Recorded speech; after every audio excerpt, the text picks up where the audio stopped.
Hai sobat pencinta catur, welcome back to Aral Chess. Terima kasih karena kalian sudah klik video ini. Dan marilah kita bahas partai tiebreak final FIDE Grand Prix leg ketiga di Berlin.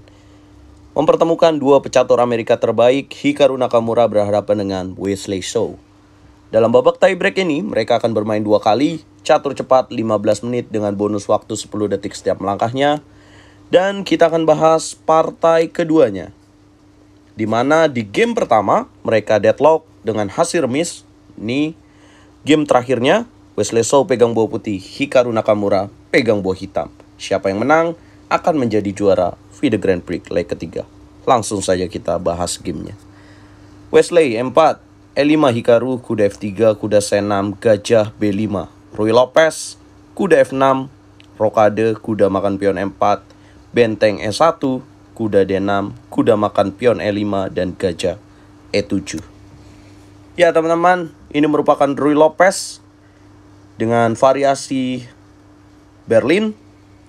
Dan dengan pilihan gajah E7 ini adalah Rio Gambit accepted dalam Ruy Lopez. Nah, kita tahu ya bahwa gajah E7 harus dilakukan oleh hitam karena ini merupakan langkah sebuah teori. Dan jika memilih makan gajah di petak B5, maka putih akan menang dengan benteng, skak raja di petak E8, dan kuda di petak C6 mengancam menteri. So, skak ster akan terjadi. Oleh sebab itu, gajah E7 merupakan langkah terbaik kita. Putih melanjutkan dengan gajah tarik mundur petak F1, kuda makan kuda petak E5, benteng E5, dan rokade pendek. Kemudian putih D4, hitam kuda E8, dan dorong D5. Gajah C5 dimainkan oleh Hikaru Nakamura dengan ide makan gajah C5 makan pion F2 dan skak menteri F6 mendapatkan benteng di petak E5. Jelas, Wesley So tahu ide itu, dia menarik mundur benteng E1. D6, kuda C3, gajah F5, pengembangan buah. Kemudian gajah terang mengadu, gajah D3 dilakukan oleh putih. Gajah tukar, menteri makan gajah petak D3 dan kuda F6. Mengapa Wesley So dalam pembukaan Ruy Lopez yang kita tahu gajah terang menjadi andalan bagi pemain putih, di sini ditukar oleh Wesley So? Ya, karena dalam variasi ini gajah terang milik putih kurang begitu produktif, teman-teman. Gajah putih pasif, sehingga pilihan gajah D3 menukar dengan gajah terang hitam adalah langkah yang baik. Kemudian H3 mencegah kuda G4, H6, gajah D2, menteri D7.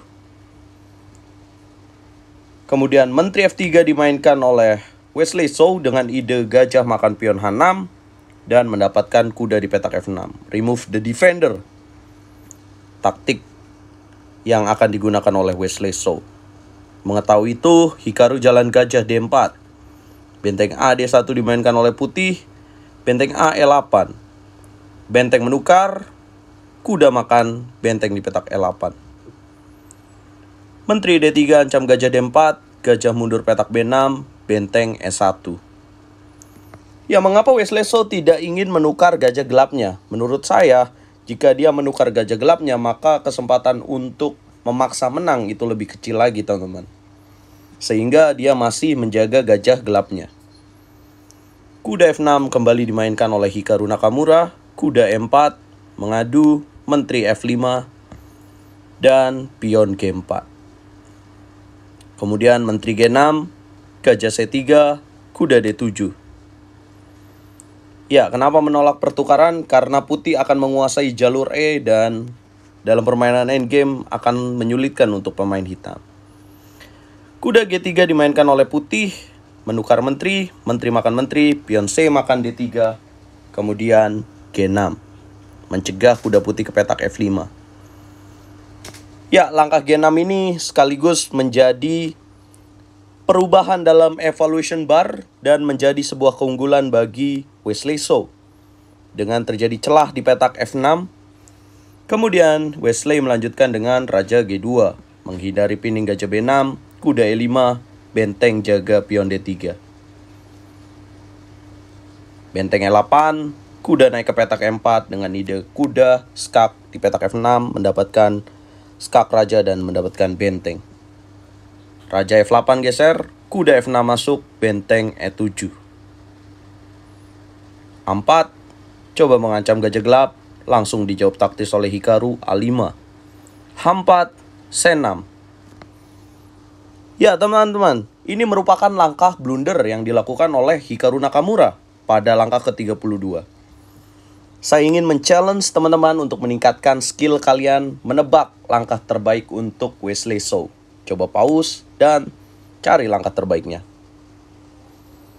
Ya, tepat sekali, Wesley pun menyadari bahwa itu merupakan langkah yang salah dan langkah terbaik untuk putih setelah hitam menjalankan C6 adalah gajah makan kuda petak E5. Ya, jika dimakan dengan benteng maka akan terjadi forking kuda D7, skak mendapatkan benteng dan mendapatkan gajah di petak B6. Harus makan dengan pion, dorong D6.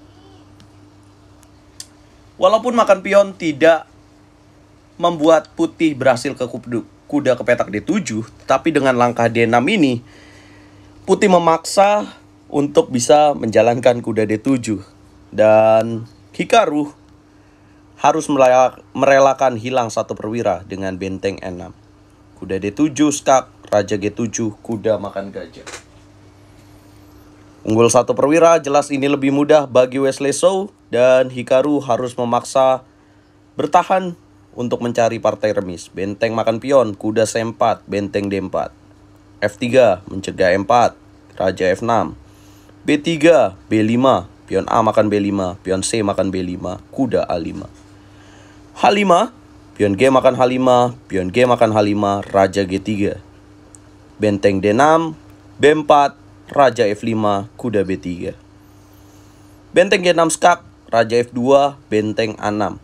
Kuda A5, benteng D6, raja E3, benteng D4. Ancam 2 pion, kuda C6, benteng H4, dobrak D4. Pion E makan D4, jelas tidak mau membiarkan pion D ini melaju terus. Benteng D4, benteng H1, benteng H1, benteng D5 skak, raja G6, benteng makan pion B5.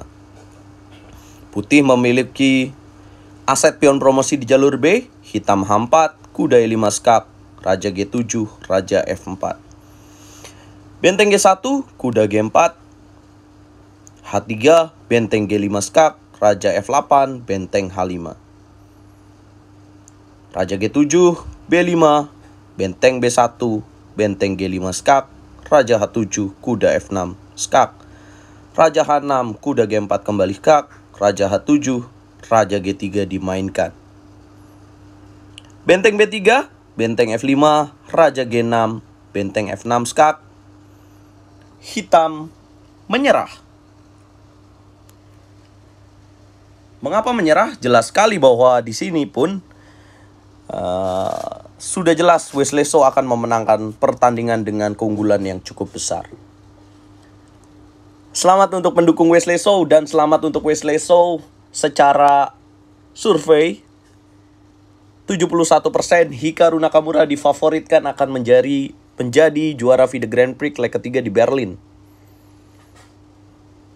Dan ternyata Wesley So yang tidak diunggulkan mengejutkan dan mengalahkan Hikaru Nakamura yang sedang on fire. Bagaimana pendapat teman-teman? Coba komen. Dan sayang sekali dengan kemenangan Wesley So ini tidak membuat dia lolos ke turnamen kandidat. Karena dia hanya mengumpulkan 4 poin di FIDE Grand Prix leg pertama. Ya teman-teman, dengan berakhirnya FIDE Grand Prix, maka 2 pemain yang lolos ke turnamen FIDE kandidat, di mana juara satunya akan menjadi penantang Magnus Carlsen, adalah Richard Rapport dan Hikaru Nakamura. Hikaru di leg 1 juara mendapatkan 13 poin, di leg ketiga hanya menjadi runner up mendapatkan 10 poin, 23 poin dan menjadi pemain teratas dari turnamen FIDE Grand Prix. Sementara Richard Rapport jadi pemain kedua yang lolos dengan mengumpulkan 20 poin. 7 poin dari leg pertama, lolos ke semifinal, dan juara di leg kedua mendapatkan 13 poin. Terima kasih teman-teman yang udah ikutin FIDE Grand Prix di channel YouTube RL Chess. Kita akan saksikan lagi turnamen besar berikutnya. Dukung terus percaturan Indonesia, dukung terus RL Chess biar semangat bikin konten. Catur yes, Indonesia jaya bosku.